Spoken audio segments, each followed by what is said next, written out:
इस समय आप लोग देख रहे हैं कि विदेशी मुद्रा भंडार की खूब चर्चाएं होती रहती हैं।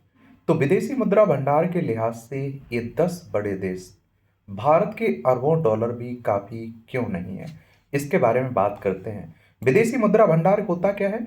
तो विदेशी मुद्रा भंडार किसी देश के केंद्रीय बैंक जैसे भारत में आरबीआई द्वारा विदेशी मुद्राओं के रूप में रखी गई संपत्ति। इसमें मुख्य रूप से अमेरिकी डॉलर, यूरो, पाउंड, एन, सोना और अंतर्राष्ट्रीय मुद्रा कोष के पास आरक्षित जमा शामिल होते हैं। आप देखेंगे रिजर्व बैंक ऑफ इंडिया हमारी केंद्रीय बैंक है, बैंकों का बैंक भी कहते हैं। 1 अप्रैल 1935 में स्थापना हुई थी। मुंबई महाराष्ट्र में इसका हेडक्वार्टर देखने को मिलेगा। रिजर्व बैंक ऑफ इंडिया के पूर्व deputy governor Michael Devvrat Patra ने कहा था कि भारत को मजबूर स्थिति में आने के लिए विदेशी मुद्रा भंडार को कम से कम 1 ट्रिलियन डॉलर करने की जरूरत है। अभी भारत के पास 690 अरब डॉलर फॉरेक्स है, यानी 1 ट्रिलियन डॉलर से भारत का विदेशी मुद्रा भंडार अभी 310 अरब डॉलर कम है। और इसी साल 16 मार्च को बेसिस पॉइंट में लिखे एक लेख में पात्रा ने कहा था कि बाजार की संवेदनशीलता के नजरिए से भी विदेशी मुद्रा भंडार का स्तर अहम होता है।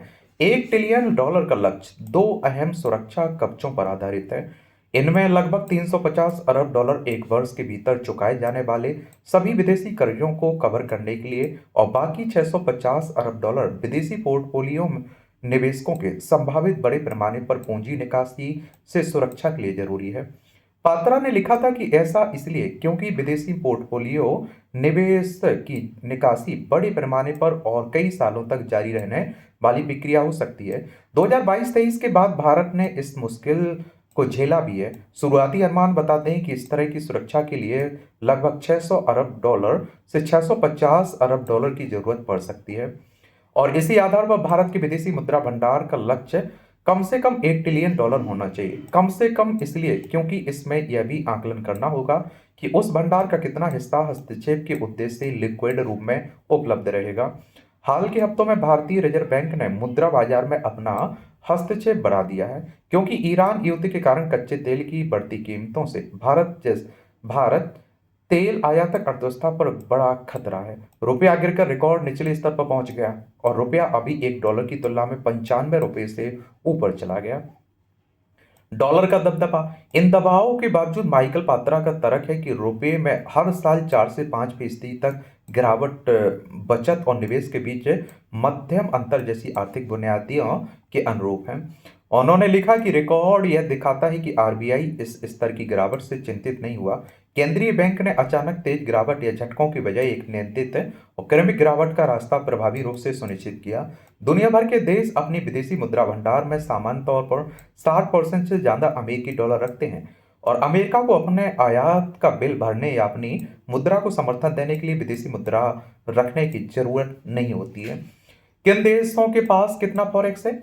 तो विदेशी मुद्रा भंडार के लिहाज से ये हैं 10 बड़े देश। चीन के पास 3,751 ट्रिलियन डॉलर, जापान के पास 1,383 ट्रिलियन डॉलर, स्विट्जरलैंड के पास 1,1 ट्रिलियन डॉलर, रूस के पास 758.7 अरब डॉलर, भारत के पास 690 अरब डॉलर, जर्मनी के पास 640 अरब डॉलर, ताइवान के पास 602.49 अरब डॉलर, सऊदी अरब के पास 496 अरब डॉलर, हांगकांग के पास 442.1 अरब डॉलर, दक्षिण कोरिया के पास 427.88 अरब डॉलर। अमेरिका इस रेस में नहीं है, इसलिए अमेरिका को इस लिस्ट में नहीं रखा गया। जिन देशों के पास सबसे ज्यादा विदेशी मुद्रा भंडार है, अमेरिका खुद ही डॉलर प्रिंट करता है। भारत, चीन या फिर जापान जैसे देश वस्तुओं का निर्यात करके विदेशी मुद्रा अर्जित करते हैं और फिर विदेशी मुद्रा भंडार बढ़ाते हैं। अमेरिकी डॉलर पूरी दुनिया में स्वीकार है, इसलिए अमेरिका को बड़े विदेशी मुद्रा भंडार बनाने की वैसी जरूरत नहीं पड़ती है। विदेशी मुद्रा रखने के बजाय अमेरिका अपने मुख्य रणनीतिक सुरक्षा कवच के रूप में दुनिया का सबसे बड़ा सोने का भंडार रखता है। अमेरिका का कर्ज उसकी अपनी मुद्रा यानी डॉलर में होता है, इसलिए वह पारंपरिक अर्थों में डिफॉल्ट नहीं कर सकता, जैसा उन देशों के साथ हो सकता है जिन्हें विदेशी कर्ज चुकाने के लिए डॉलर भंडार की जरूरत होती है। अब जब अन्य देश एक्सचेंज रेट में उतार चढ़ाव के से बचाव के लिए अपनी विदेशी मुद्रा भंडार पर नजर रखते हैं, तब अमेरिका डॉलर खुद वह मानक मुद्रा होता है जिसके आधार पर उन भंडारों का मूल्य तय किया जाता है। फॉरेक्स क्यों जरूरी है? तो किसी देश की अर्थव्यवस्था कितनी मजबूत है, उसका एक मानक यह है कि उस देश के केंद्रीय बैंक के पास कितना विदेशी मुद्रा भंडार है। विदेशी मुद्रा भंडार के रूप में दुनिया भर में अमेरिकी मुद्रा, डॉलर, यूरो, ई की ये ईयू की मुद्रा यूरो और चीन की मुद्रा युआन शामिल है। दरअसल इन मुद्राओं में ही अंतर्राष्ट्रीय व्यापार होता है, यानी भारत गल्फ से तेल खरीदता है तो उसका भुगतान अपनी मुद्रा रुपये में नहीं बल्कि डॉलर में करता होता है। कई देश यूरो युआन भी स्वीकार करते हैं। तो सवाल उठता है विदेशी मुद्रा भंडार आता कहाँ से है। भारत जब सामान खरीदता है तो डॉलर में भुगतान करता है और बेचता है तो डॉलर ही लेता है। यानी आप बेचते ज्यादा है तो डॉलर ज्यादा आएंगे, खरीदते ज्यादा है तो डॉलर ज्यादा खर्च करने होंगे। और ऐसे में कोई देश निर्यात ज्यादा करता है तो उसकी आप देखते हैं विदेशी मुद्रा भंडार भरा रहेगा, और आयात ज्यादा करता है तो विदेशी मुद्रा भंडार पर दबाव ज्यादा रहेगा। वित्त वर्ष 2025-26 में भारत का व्यापार घाटा 333.2 अरब डॉलर का था, यानी भारत ने निर्यात की तुलना में आयात ज्यादा किया। भारत अपनी जरूरत का 90% तेल आयात करता है, ऐसे में सबसे ज्यादा डॉलर इसी पर खर्च होते हैं।